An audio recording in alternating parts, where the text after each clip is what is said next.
Hello guys, welcome back to PCY YouTube channel. And बहुत लोगों का क्वेश्चन है कि 2-3 महीने के अंदर तुम्हारे नए जनरेशन के जीपीयूज आने वाले हैं, तो क्या तुमको अभी पीसी बिल्ड करना चाहिए या उन जनरेशन के जो आने वाले ग्राफिक्स कार्ड है, जो आने वाले सीपीयूज है, उनका वेट करना चाहिए? बिकॉज मैं सिर्फ ग्राफिक्स कार्ड की बात नहीं कर रहा हूँ, अगले जो जनरेशन है उसके अंदर तुम्हारे ग्राफिक्स कार्ड भी आएंगे from AMD, from Nvidia, from Intel, और तुम्हारे सीपीयूज भी आएंगे from Intel and from Nvidia, not Nvidia, AMD, sorry, Nvidia अचानक से बीच में जंप कर गया, जबान से फिसल गया। नाउ तो तुमको क्या करना चाहिए? वेट करना चाहिए या पीसी बिल्ड करना चाहिए? किन लोगों के लिए क्या सही रहेगा? तो वीडियो का एंड तक जरूर देखना, और तुम्हारी परफॉर्मेंस की बात भी हम करेंगे एंड तुम्हारी प्राइसिंग एंड हर चीज़ की हम लोग बात करेंगे, तो उन सब चीज़ों के बारे में डिस्कस करेंगे। इससे पहले वीडियो को लाइक करो, शेयर करो, और डिस्क्रिप्शन में अमेजॉन का लिंक होगा, वहां से कुछ भी तुम शॉपिंग कर सकते हो, उससे चैनल को सपोर्ट मिलेगा। नाउ सबसे पहला सवाल ये आता है कि जो नेक्स्ट जनरेशन का हार्डवेयर आने वाला है, जो सीपीयूज आने वाले हैं, जो जीपीयूज आने वाले हैं, वो एक्चुअली में क्या परफॉर्मेंस देंगे? क्या उनका एक्चुअली वेट करना वर्थ इट है? तो इसका इन शॉर्ट आंसर है हाँ, और बहुत, मतलब बहुत परफॉर्मेंस देंगे, और हाँ, वेट करना वर्थ इट है। अब ये यूजर टू यूजर डिपेंड कर सकता है नाउ, क्योंकि देखो लीक्स जो आ रहे हैं उस हिसाब से एनवीडिया के जो परफॉर्मेंस नंबर्स हैं वो लिटरली जितना तुम्हें परफॉर्मेंस गेन अभी 30 सीरीज के अंदर देखने को मिला ना, इससे भी ज्यादा तुम्हें परफॉर्मेंस गेन जो है वो देखने को मिलेगा 40 सीरीज के अंदर। और एएमडी का तो बोला जा रहा है कि एएमडी एनवीडिया से भी ज्यादा तुम्हें परफॉर्मेंस देने वाला है। तो अगर तुम एएमडी फैन बॉय हो तो तुम्हारे लिए तो ये वेट करना, मैं बोलूंगा, एक बढ़िया अपॉर्चुनिटी है कि तुम एक अच्छा एएमडी का पीसी बिल्ड कर पाओ, अगर हम लीक्स की बात करें।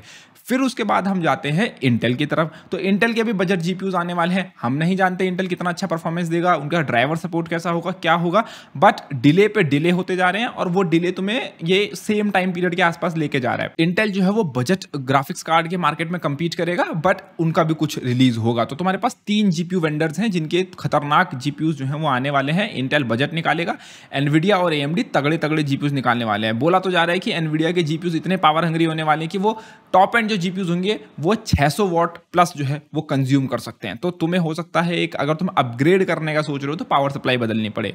अब मूव ऑन होते हैं सीपीयूज की तरफ कि क्या सीपीयूज, अगर तुम सीपीयू अपग्रेड करने का सोच रहे हो या सीपीयू तगड़े लॉन्च होने वाले हैं, तो जी हाँ गाइस, सीपीयू बहुत पावरफुल लॉन्च होने वाले हैं। एएमडी का 7000 सीरीज के जो सीपीयूज हैं वो लॉन्च होने वाले हैं, और वो जो 7000 सीरीज के सीपीयू होंगे उनके अंदर बोला जा रहा है कि डबल डिजिट आईपीसी गेन्स होंगे। क्लॉक स्पीड जो है वो 5 गीगाहर्ट्ज प्लस होगी, मतलब कि वो फाइनली 5 गीगाहर्ट्ज से ऊपर ऑल कोर बूस्ट होगा उनका, ये बोला जा रहा है। तो अगर उनका ऑल कोर 5 गीगाहर्ट्ज जा रहा है तो सिंगल कोर बूस्ट तो 5.1, 5.2 या 5.1, 5.2 तो मैं कम बोल रहा हूँ, 5.3, 5.4 तक होगा ही होगा।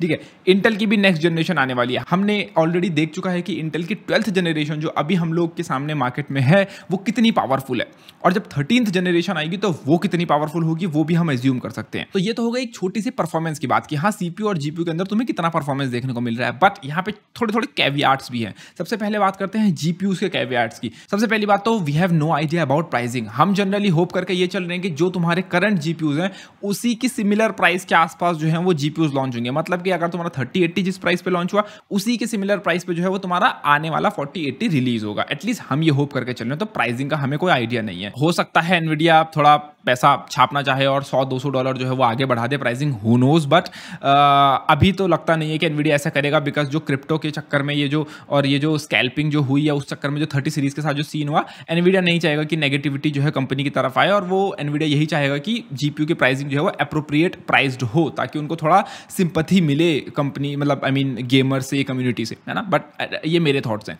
दूसरा, तुम्हारे जैसे कि मैंने बोला, जो जीपीयूज होने वाले हैं वो बहुत ज़्यादा पावर हंग्री होने वाले हैं। वो जीपीयूज बहुत ज़्यादा पावर हंग्री होने वाले हैं।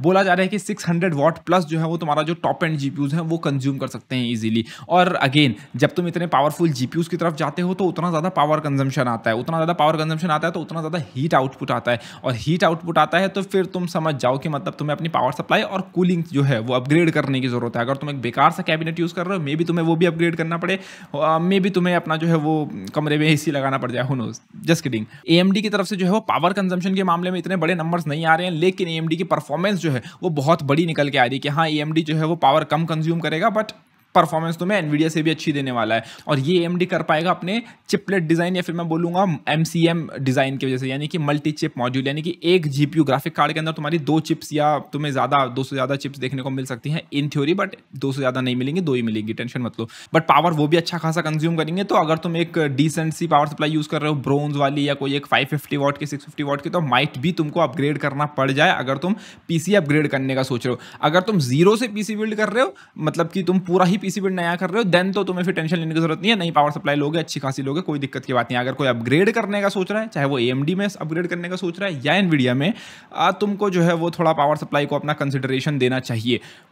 अब मूव ऑन होते हैं सीपीयूज की तरफ। तो सीपीयूज में ऐसा एज सच पावर कंजम्पशन का इतना कुछ बड़े चीज है नहीं, जितना जीपीयू तुम्हारे पावर कंज्यूम करने वाले हैं उतना सीपीयूज नहीं करने वाले। और सीपीयूज में जो मेन कंसर्न आता है वो ये कि तुम कुछ भी करना चाहो, तुम्हारे पास ऑलरेडी एक पीसी रखा भी हुआ हो तो भी तुमको पूरा पीसी नया ही बिल्ड करना पड़ेगा। वाई? उसके पीछे रीजन है। अगर तुम AMD का नया CPU लेने का सोच रहे हो, अगर तुम नया CPU लेने का सोचते हो कि मैं AMD का 7000 सीरीज में जो है वो अपग्रेड करूंगा या मुझे वेट करना चाहिए 7000 सीरीज में, तो वो वेट जो है करना तुम्हारा एक्सपेंसिव पड़ने वाला है। बिकॉज जो 7000 सीरीज है वो DDR4 रैम सपोर्ट नहीं करेगी। DDR4 रैम सपोर्ट नहीं करेगी तो तुमको DDR5 लेनी पड़ेगी, और DDR5 की प्राइसिंग जो है तुमको मैं ट्राई करूंगा कि स्क्रीन पर दिखा दो, वरना तुम खुद गूगल कर लेना और तुमको पता चल जाएगी इंडिया में जो है वो DDR5 की प्राइसिंग क्या चल रही है। ठीक है, उतने में तुम्हारा PS5 या एक Xbox का सीरीज S तो एटलीस्ट आ ही जाएगा, इतनी उनकी प्राइसिंग चल रही है। तो ये चीज कंसीडर करके चलना। अभी इंटेल का कंफर्म नहीं है कि उनके जो नए सीपीयूज आने वाले हैं उनके अंदर DDR4 और DDR5 दोनों का सपोर्ट होगा या नहीं होगा। बिकॉज अभी जो 12th जनरेशन मार्केट में है उसके अंदर DDR4 और DDR5 दोनों का सपोर्ट है, लेकिन जो 13th जनरेशन आने वाली है क्या उसके अंदर दोनों का सपोर्ट होगा या सिर्फ DDR5 का होगा, क्योंकि वो लेटेस्ट चीज है। तो वो भी एक कंसर्न चीज है, अभी उसका कंफर्म नहीं है। बट अगर इंटेल भी सेम चीज करता है तो तुम्हारे पास DDR5 लेने के अलावा और कोई चांस होगा नहीं, और DDR5 बहुत एक्सपेंसिव है। हो सकता है तब तक थोड़ी सस्ती हो जाए, बट स्टिल बहुत एक्सपेंसिव है। और ऊपर से तुम DDR5 वाले मदरबोर्ड लोगे तो वो तो फिर थोड़े और एक्सपेंसिव तुम्हारे पड़ेंगे। तो ओवरऑल जो तुमको पैकेज पड़ेगा ना वो काफी एक्सपेंसिव पड़ने वाला है, और प्लस तुम नई जनरेशन के जीपीयूज भी लोगे। तो इस सब चीजों से जो मैंने बोला इनसे क्या कंक्लूजन निकलता है, तो कंक्लूजन ये निकलता है कि अगर तुम एक हाई एंड बिल्ड करने वाले हो, तुम्हारा बजट 1.5 लाख से ऊपर का है या फिर एटलीस्ट अराउंड उतने का है, देन ही मैं तुम्हें रिकमेंड करूंगा कि तुम जो है वो वेट करो पीसीज का। बिकॉज तुम एक हाई एंड ग्राफिक्स कार्ड लोगे, तुम एक हाई एंड सीपीयू लोगे, तुम एक हाई एंड मदरबोर्ड लोगे, और एक तुम्हें DDR5 रैम तुम्हारा ऑफ कोर्स उसके अंदर तुम्हें लगानी पड़ेगी। तो जब तुम्हारा बजट अच्छा खासा होगा तो ही तुम्हारा वेट करना वर्थ इट है। अब तुम्हारा बजट है 70,000, 80,000, मे बी 1 लाख तुम्हारा बजट हो, बट तुम उस बजट के अंदर नया पीसी बिल्ड नहीं कर सकते लेटेस्ट जनरेशन के हार्डवेयर के ऊपर। अगर तुम वेट करने जाओगे तो तुमको और पैसा उसके अंदर ऐड करना पड़ेगा, बिकॉज तुम 1 लाख के अंदर तो मुझे नहीं लगता कि तुम नेक्स्ट जनरेशन के हार्डवेयर पे पीसी बिल्ड कर पाओगे। तो अनलेस एंड अनटिल तुम्हारा एक अच्छा खासा बजट है तुम तभी वेट करना। अगर बजट नहीं है देन मैं बोलूंगा करंट जनरेशन का जो हार्डवेयर है इसको जब चीप होने देना, जब वो आ जाएगा नई जनरेशन का हार्डवेयर तो ये वाला थोड़ा चीप हो जाएगा, या अभी सेकंड हैंड मार्केट में तुम्हें कोई अमेजिंग डील दिखती है देन बिल्ड योर पीसी, मतलब कि उस हिसाब से बिल्ड कर लो। मे बी जो है सेल वेल में तुमने कोई कंपोनेंट्स बाय कर लिया हो चीप में तो बिल्ड योर पीसी, उसमें कोई इशू नहीं है। बट जो नई जनरेशन का हार्डवेयर है वो उन्हीं लोगों के लिए है जिनके पास अभी के लिए हाई एंड बजट है। जो मिड रेंज के कार्ड्स होंगे, जो Ryzen 5 जैसे सीपीयू होंगे, i5 जैसे सीपीयू होंगे, और 4050 जैसे कार्ड होंगे, 4060 जैसे कार्ड्स होंगे, ये बहुत लेट आएंगे। तुम लोगों ने अभी खुद देखा होगा कि 3050 कितना लेट लॉन्च हुआ था। 6500 XT लॉन्च हम लोगों ने वेट किया, लेकिन निकला कैसा कार्ड। तो